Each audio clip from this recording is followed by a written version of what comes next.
ہمارے ساتھ روزے رکھا کرتے تھے، ہم یعملون معنا، وہ ہمارے ساتھ نیکی کے کام کیا کرتے تھے۔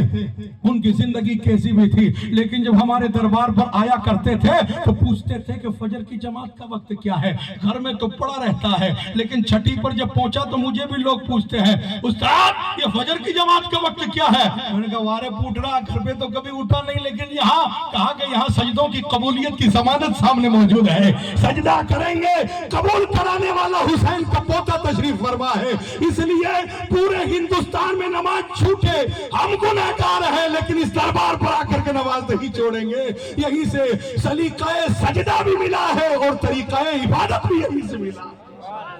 سبحان اللہ سبحان اللہ۔ رب العالمین کی بارگاہ میں عرض کریں گے مولا وہ ہمارے ساتھ نماز پڑھا کرتے تھے، وہ ہمارے ساتھ روزے رکھا کرتے تھے، وہ گھر پہ کیسے ہی رہتے تھے، لیکن ہماری خانقاہ میں ہماری بارگاہ میں آیا کرتے تھے تو جیسے ہم نیک عمل کرتے تھے وہ ہمارے ساتھ نیک عمل کیا کرتے تھے۔ مولا جب تک وہ جنت میں نہیں جائیں گے ہم بھی جنت میں نہیں جائیں گے۔ نعرہ تکبیر، نعرہ تکبیر۔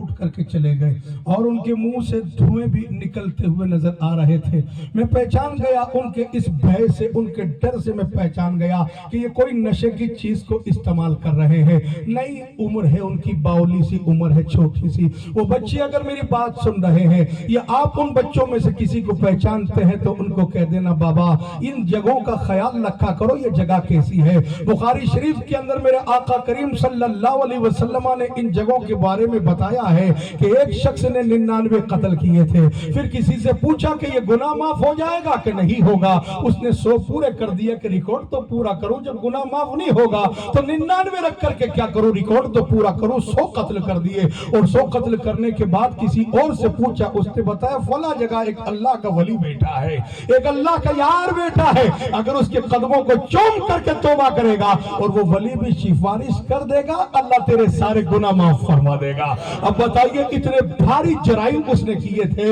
اور جب وہ چلا ہے ولی کے روزے کی جانب، آدھا راستہ اس نے پار کیا ہوگا کہ فرشتے آ گئے، روح کو قبض کر لیا، اور فرشتے روح قبض کر کے لے گئے نا تو پھر عذاب کے فرشتے آ گئے کہ 100 قتل کیے ہیں جہنم میں لے جائیں گے، ثواب کے فرشتے آ گئے کہ توبہ کرنے جا رہا تھا، نیت بڑی اچھی تھی اس لیے جنت میں لے کر کے جائیں گے۔ اب جب زمین کو دونوں طرف سے ناپا گیا تو زمین بھی دونوں کی برابر تھی، اس کے گاؤں کی زمین بھی برابر ہے اور ولی کے دربار کی زمین بھی برابر ہے۔ تب رب العالمین کی بارگاہ سے اعلان ہوا اس کا چہرہ دیکھا جائے، چہرہ کس طرف ہے؟ تو جب چہرہ دیکھا تو خدا کی قسم چہرہ ولی کے دربار کی طرف،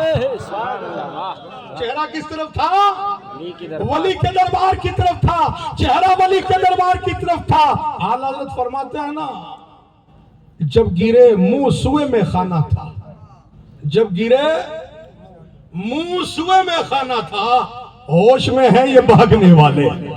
ہوش میں ہیں یہ بھاگنے والے۔ یہ دنیا کا دارو پیا ہوا ہوتا ہے جو ہوش کھو بیٹھا کرتا ہے، اور جو جلوائے غوث اعظم کو دیکھ کر کے پی لیا کرتا ہے، توحید کی شراب پی لیتا ہے، رسالت کے عشق کی شراب پی لیا کرتا ہے، وہ اتنا ہوشیار ہوتا ہے کہ جب گرتا بھی ہے تو چہرہ یا تو اجمیر کی طرف ہوتا ہے یا بغداد کی طرف ہوا کرتا ہے۔ اسی لیے بریلی والے کہتے ہیں جب گرے تو منہ سوئے میں خانہ تھا، ہوش میں ہیں یہ بہکنے والے۔ اب جب دیکھا چہرہ اس کا ولی کے روزے کی جانب ہے، اللہ پاک نے فرمایا کتنا ہی بڑا گناہگار تھا مگر گرتے گرتے چہرہ بھی عقیدت میں سرکار سلطان ولی کی بارگاہ کی طرف رکھا ہے، اس لیے رب کا فیصلہ ہے اس کے گناہ مٹائے جاتے ہیں، اس کو جنت عطا فرمائی جائے۔ اس لیے ان چوکھٹوں پر آ کر کے گناہ چھوڑے جاتے ہیں، ان چوکھٹوں پر آ کر کے نشہ کو تج کیا جاتا ہے، ان چوکھٹوں پر آ کر کے نگاہ جھکانے کا سلیقہ سیکھا جاتا ہے،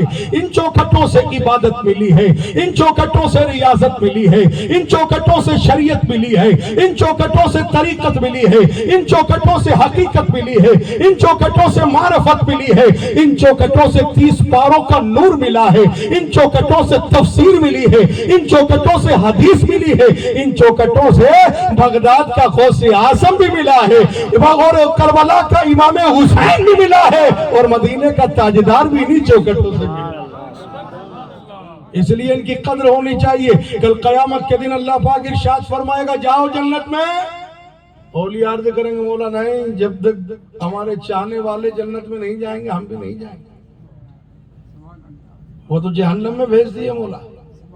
اب جہنم میں چلے گئے، اور فرمائے گا جاؤ جہنم میں جا کر کے نکال کے آؤ۔ تو جہنم میں یہ بھی جائیں گے، لیکن آگ تو سبھی کے لیے ہوتی ہے نا، آگ تھوڑی دیکھتی ہے کہ یہ کون ہے، فلاں سرپنچ صاحب ہیں، چودھری صاحب ہیں، شاہ صاحب ہیں، تو پردھان صاحب ہیں، آگ تھوڑی دیکھتی ہے، سب کو جلا دیتی ہے، لیکن جہنم کی آگ کی اوقات نہیں ہے ان کو چھو لے۔ یہ جہنم میں جائیں گے، جہنم میں گھسیں گے، داخل ہوں گے، دیکھیں گے اے پروردگار جہنم میں کون پہچانا جاتا ہے، سب کے چہرے تو جھلس جائیں گے، جسم جھلس جائیں گے، یہ دنیا کی آگ، شارٹ سرکٹ کی آگ، یہ بس کی اے سی کی آگ جب شکلیں نہیں پہچاننے دیتی ہے تو جہنم کی آگ میں کون شکل پہچانے گا؟ تو حدیث پاک کے اندر یہ بھی جملہ ملتا ہے کہ رب جب ایسے لوگوں کو جہنم میں اگر ڈال دے گا نا تو جہنم سے فرمائے گا اے جہنم جسم پورا جلا دینا مگر چہرہ چھوڑ دینا، اس لیے کہ ان کو پہچاننے والے عنقریب آنے والے۔ حدیث پاک میں یہ بھی جملہ ملتا ہے کہ رب العالمین ارشاد فرمائے گا اے جہنم جلا دے پورے جسم کو لیکن چہرے کو چھوڑ دینا، اس لیے کہ ان کو پہچاننے والا آ رہا ہے۔ لیکن یارو اگر کوئی اور جہنمی ہوگا نا تو ذرا دیکھیے اس کے چہرے کی بات کیا ہوگی۔ چہرہ لکھا ہے حدیث پاک کی کتابوں میں کہ جب جہنمی کو جہنم میں ڈالا جائے گا تو اس چمڑے اس صورت میں نہیں ڈالا جائے گا، اس صورت میں نہیں ڈالا جائے گا، اس صورت میں تو اس نے محمد رسول اللہ کو بنایا ہے، اس صورت میں تو اس نے ابراہیم خلیل اللہ کو بنایا ہے جس سے وہ بڑا پیار فرماتا ہے، اس صورت میں تو اس نے موسیٰ کلیم اللہ کو بنایا ہے، اس صورت میں تو اس نے حضرت آدم علیہ السلام کو بنایا ہے، تو اس صورت سے رب بڑی محبت فرماتا ہے۔ اس لیے جہنمی کو جب جہنم میں ڈالا جائے گا نا تو اس صورت میں نہیں ڈالا جائے گا، اس کی ایک ڈاڑ، دانت والی ڈاڑ، اس کی ایک ڈاڑ احد پہاڑ کے برابر ہو۔ مدینہ شریف کے باہر احد پہاڑ ہے، 7 کلومیٹر لمبا، 4 کلومیٹر چوڑا، اس کی ایک ڈاڑ احد پہاڑ کے برابر، اور اس کو اتنا بڑا کر کے ڈالا جائے گا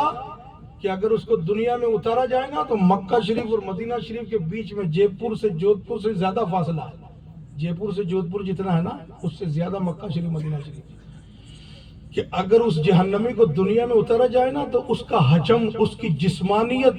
مکہ اور مدینہ کے درمیان پوری سما جائے، اتنا بڑا کر کے جہنمی ڈالا جائے گا جہنم کے اندر، اور آگ ہی آگ ہے، آگ ہی آگ ہے۔ آج گناہ کرتے ہوئے ہم کچھ نہیں سوچتے ہیں، نگاہ اٹھتی ہے بے پردگی کی طرف جاتی ہے، اور ہم سوچتے ہیں کہ یہ ہمارا حق مردنی ہے کہ ہم مرد ہیں، اس لیے ہمارا حق مرد ہے کہ ہم جس پر چاہے اپنی نظر اٹھا سکتے ہیں اور جو چاہے دیکھ سکتے ہیں۔ ان سے میری گزارش ہے تیری بھی امی جان گھر میں ہے، تیری بھی ایک بہن گھر میں ہوگی، تیری پیٹ کے اندر بیٹی کی آگ پنپ رہی ہوگی، اور دنیا اگر کہے گی کہ ہمارا بھی حق کے مردانہ ہے کہ ہم بھی کسی کو دیکھیں تو بتا تجھے تکلیف ہوگی کہ نہیں ہوگی۔ اس لیے ان ولیوں کی بارگاہ میں آ کر دعا کیا کرو اے پروردگار نگاہ جھکانے کا ڈھنگ عطا فرما دے، ہمارے دلوں کو پاکیزگی عطا فرما دے، مولا کریم ہمیں حقوق اللہ کے ساتھ حقوق العباد بندوں کے حقوق کی پاسداری کرنے کی توفیق عطا فرما دے۔ یہ بڑی بڑی دعائیں ولیوں کی بارگاہ میں کیا کریں،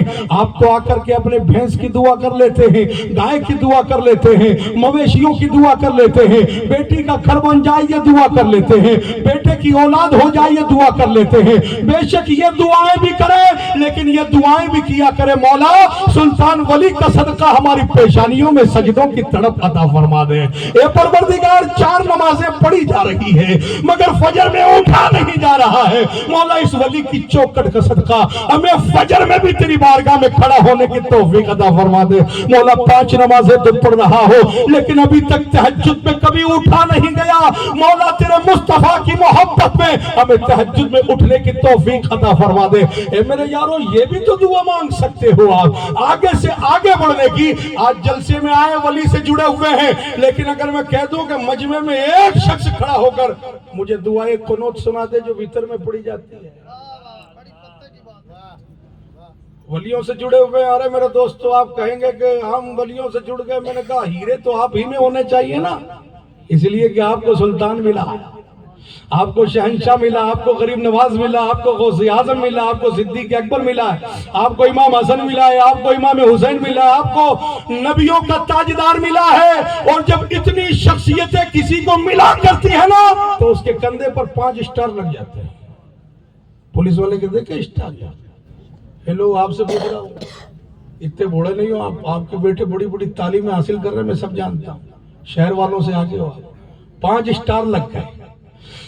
جن کے کاندھوں پر ایک بھی اسٹار نہیں ہے وہ چولہا اور نہ جانے کیا کیا پوٹلی میں لے کر کے نگر نگر ڈگر ڈگر کلمہ پڑھانے کے لیے لوگوں کو گھوم رہے ہیں، حالانکہ ان کو اپنے کلمے کی فکر نہیں ہے اور کلمے کی پرواہ نہیں، اور کلمہ ان کو یاد بھی نہیں، اور کلمہ ان کو فائدہ بھی نہیں دے رہا ہے۔ اور آپ کو یہ عظیم الشان شخصیتیں ملی ہے، اس کے باوجود بھی دیکھیے ہمیں نماز پڑھنے کا ڈھنگ یاد نہیں ہے، نماز پڑھنے کا سلیقہ یاد نہیں ہے، سجدہ کرتے ہیں تو ناک کتنی ٹکنی چاہیے۔ آج کے جلسے میں غوث پاک شہنشاہ کے جلسے میں اور سلطان سرکار کے قدموں سے اٹھ کے جائیں گے، یہ عہد کر کے جائیں گے انشاءاللہ اگلی حاضری ہوگی تو ہمیں نماز یاد رہے گی، اگلی حاضری ہوگی تو ہمیں نماز۔ ہاں آپ کہیں گے مول صاحب ہم تو گاؤں کے بھولے والے، میں نے کہا گاؤں کے بھولے والے یار کیسے کتنے بھولے ہو؟ یہ تو پتا ہے نا کہ یہ کیٹی ہے کھانے کی، یہ گوبر ہے پھینکنے کا، اتنا تو پتہ ہی نہیں، اتنے بھی تو بولے نہیں، یہ پن کے 2 کھڈے ہیں، انگلیاں نہیں ڈالنی ورنہ ہم شارٹ سرکٹ ہو جائیں گے، یہ بھی پتا ہے۔ یہ ہماری بیٹی ہے کس گھر کے اندر دینی ہے،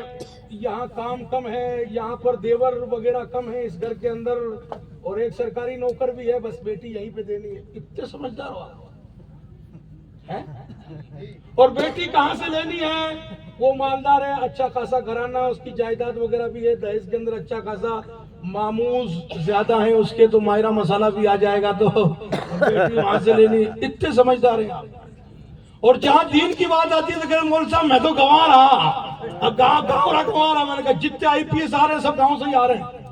افسر گاؤں سے آ رہے ہیں، آئی پی ایس گاؤں سے آ رہے ہیں، سب کے سب پڑھے لکھے گاؤں سے آ رہے ہیں، اور جب بات آتی ہے نماز کی تو کہتے ہیں کہ یہاں ہم ان پڑھ ہیں۔ میں نے کہا میٹھا میٹھا ہب ہب کڑوا کڑوا تھو تھو یہ نہیں چلے گا پیارے، اپنی مزدوری کا مسئلہ ہوتا ہے تو آپ ٹھیکیدار بن جاتے ہو، آپ پلمبر بن جاتے ہو، آپ پی او پی لگانے والے بن جاتے ہو، آپ بڑے میکینک گاڑی کے بن جاتے ہو، لیکن جب بات دین کی آتی ہے تو ان پڑھ ہو جاتے ہو۔ بھوکے تو نہیں مر رہے، ان پڑھ ہوگا دھیان رکھو ان چیزوں کا۔ ہاں یہ سوال قیامت کے دن ہم نہیں کریں گے، اللہ پاک کریں گے۔ میں ناگور شریف ٹکٹ کروا رہا تھا نا تو پیسے ڈالے، انہیں 10 منٹ بعد چچا نے ٹکٹ دیا، میں نے کہا اتنی دیر سے کیسے دیا؟ اگر وہ کمپیوٹر لگا دیا، پہلے تو ٹھپا لگا کر روڈ ویز کا ٹکٹ دے دیتے، اب کمپیوٹر لگا دیا تو اب سیکھنے میں ٹائم تو لگے گا۔ مہینے بھر بعد جب میں نے پیسے ڈالے نا پھر گیا تھا، ادھر پیسے ڈالے ادھر ٹکٹ نکل گیا۔ میں نے کہا چچا وہی ہوگا؟ ہاں۔ میں نے کہا اتنی جلدی؟ کہ پیٹ کا مسئلہ ہے، سیکھنا پڑتا۔ آپ کا جواب کس کا مسئلہ ہے؟ پیٹ کا مسئلہ ہے، سیکھنا پڑتا ہے۔ تو پیٹ کا مسئلہ آپ بھی سیکھ گئے، وہ بھی سیکھ گئے، لیکن دین کا مسئلہ ہے نا آج تک نہیں سیکھے۔ جنازے میں 4 تکبیروں میں ہاتھ اٹھانے ہیں کہ نہیں اٹھانے ہیں؟ پہلی تکبیر کے بعد کیا پڑھنا ہے، دوسری کے بعد کیا پڑھنا ہے، تیسری کے بعد دعا کسی کو یاد نہیں ہے۔ اور جلسوں میں آئے، بھپا کھایا اچھا خاصا اور پھر نکل گئے یہاں سے۔ لوگوں نے پوچھا کیا لے کر کے آئے؟ کہ شاندار کھانا بنا تھا اور میٹھے کا تو جواب ہی نہیں تھا۔ میں نے کہا وارے پیارے اتنی ساری باتیں کرنی آتی ہے لیکن جنازے میں سگے باپ کے لیے دعا کرنی تجھے نہیں آتی، دعائیں قنوت پڑھنا نہیں آتی، نمازیں ڈھنگ سے پڑھنا نہیں آتی۔ عہد کریں انشاءاللہ وقت نکالیں گے، اور اگر کوئی کہہ دے کہ میرے پاس وقت نہیں ہے اس سے بڑا کوئی جھوٹا نہیں، اس لیے کہ سب کے پاس اتنا بڑا فون ہے، اس سے 1.5 بڑا ڈبل، ادھر سے بھی ڈبل ادھر سے بھی ڈبل، اور وہ بیٹھ کر کے گھنٹوں ریلیں ہی دیکھتا ہے، اتنا ٹائم گھنٹوں ریلیں دیکھ رہا ہے، ریلیں نہ جانے کہاں سے کہاں، لباس والی سے لے کر کے بغیر لباس والی تک بھی چلا جاتا ہے، اس کو پتہ بھی نہیں چلتا، گناہ بھی نہیں سمجھتا، زندگی کا شوق بنا لیا ہے، اس کے بغیر زندگی زندگی اس کی ادھوری ہو چکی ہے۔ اے ولی کے روزے پر آنے والوں، یہ آنکھ تمہیں لے کر کے جہنم میں نہ چلی جائے، یہ زبان لے کر کے ہمیں جہنم میں نہ چلی جائے، یہ کان کی بری سنوائی لے کر کے جہنم میں نہ چلی جائے، یہ دل کی بری سوچ اور گندی سوچ ہمیں لے کر کے پورا جہنم کے اندر غرق نہ کر دے۔ اس لیے ولی کی چوکھٹ پر سچے دل سے توبہ کریں کہ اللہ پاک ہمیں گناہوں سے بری کر دے اور ہمیں تیری مسجد کا نمازی بنا دے، تیرے دین کا غازی بنا دے۔ سبحان اللہ، سبحان اللہ۔ نعرہ تکبیر،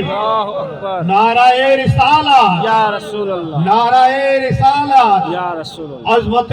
مصطفیٰ، عظمت مصطفیٰ، جسم غوث الورا زندہ باد۔ زندہ باد۔ آئیے میرے دوستو، سرکار غوث اعظم کی بات کرتے ہیں، شہنشاہوں کے شہنشاہ کی، بادشاہوں کے بادشاہ کی بات کرتے ہیں۔ سرکار غوث اعظم کا دور بڑا زرین دور تھا۔ اس دور میں ایک اللہ کے ولی تھے جن کا نام حضرت احمد جام رحمت اللہ علیہ تھا۔ ایران کے شہر جام میں رہا کرتے تھے، اور ان کی شان بتا دوں، آپ کی توجہ ہے تو سن لیجئے۔ ولیوں کی چوکھٹ پر بیٹھے ہیں، ولیوں کی باتیں سنیں، اور خوش نصیب ہیں بریلی سے آواز آتی ہے، کیسے آقاؤں کا بندہ ہوں رضا، بول والے ہیں میری سرکاروں، سرکاروں کے، بول والے ہیں میری سرکاروں کے، کیسے آقاؤں کا بندہ ہوں رضا، بول والے ہیں میری سرکاروں کے۔ خدا کی قسم سنیو، شکر کرو امام احمد رضا کا، سارے شہنشاہ ہمیں لا کر کے عطا کر دیے ہیں۔ کلیر کا بادشاہ بھی ہمارا ہے، اجمیر کا سلطان بھی ہمارا ہے، ناگور کا صوفی حمید الدین بھی ہمارا ہے، یہاں کا سلطان بھی ہمارا ہے، غوث اعظم بغداد کا تاجدار بھی ہمارا ہے۔ اور کسی فرقے کو ایک ولی تو کیا، ایک اینٹ بھی ان کو مزار کی میسر نہیں ہوئی۔ اور سنیوں کو دیکھیے، جس شہر میں جاتے ہیں ان لاوارثوں کا کوئی نہ کوئی وارث مل جاتا ہے، ان بے سہاروں کا کوئی نہ کوئی سہارا مل جاتا ہے، ان بے ٹھکانوں کا کوئی نہ کوئی ٹھکانہ مل جاتا ہے۔ شکر کریں، یہ سرکار احمد جام ہے، چنگیز اور ہلاکو کی فوج نے ان کے شہر کو گھیر لیا جام کو، اور بڑا ظالم تھا چنگیز اور ہلاکو، اتہاس میں ملتا ہے بڑا ظالم تھا چنگیز اور ہلاکو۔ اس نے آ کر کے گھیر لیا، یہ منگول تھے، اور آ کر کے گھیرا، صبح ماریں گے مسلمانوں کو جام کے۔ اور جب یہ مارتا تھا نا، اتہاس پڑھا ہوگا، ٹیچر صاحب بیٹھے ہیں پڑھے لکھے لگ رہے، پوچھنا ان سے، یہ مارتا تھا کمینہ تو مسلمانوں کے سروں کی کھوپڑیوں کا مینار بنایا کرتا تھا، اوپر سے اوپر مینار بناتا، جس سپہ سالار کا مینار اونچا ہوتا اس کو انعام دیا جاتا تھا۔ اتنا مارتا تھا کہ محلے کے مسلمانوں کے محلے کے کتوں کو بھی مارتا تھا، بکروں کو بھی مارتا تھا، مرغا مرغی بھی نہیں چھوڑا کرتا تھا، بڑا ظالم تھا۔ جب شہر جام کو گھیرا نا تو لوگ پریشان ہو کر کے سرکار احمد جام کی بارگاہ میں پہنچے، عرض کی حضور، کل جب پریشانی آتی تھی تو صحابہ حضور کی بارگاہ میں جاتے تھے، آج ہم آپ کی بارگاہ میں آئے، حضور گھیر لیا شہر، صبح نسلیں تباہ ہو جائیں گی، بیویاں بیوہ ہو جائیں گی، بچے یتیم ہو جائیں گے، اور سبھی کو مارا جائے گا، تہس نہس کر دیا جائے گا، اس لیے کرم فرمائیے۔ سرکار احمد جام نے فرمایا، وہ طاق میں، آلے میں، طاق میں وہ پیالہ رکھا ہے، لاؤ تو۔ وہ پیالہ منگایا، اور منگا کر کے پیالہ الٹا مار دیا۔ پیالے کو کیا کیا؟ پیالے کو الٹا مار دیا، سارا شہر اندر آ گیا۔ اچھا، شہر اندر آنے سے مطلب نہیں ہے کہ ان کی سانس گھٹنے لگے اور پھنس پھنس کے پیالے میں بیٹھنے لگے، اس کا مطلب یہ نہیں ہے، شہر تو وہی تھا، لیکن یہ ولی کی کرامت ہے کہ چنگیز اور ہلاکو کی نظر سے پیالے میں چھپا دیا۔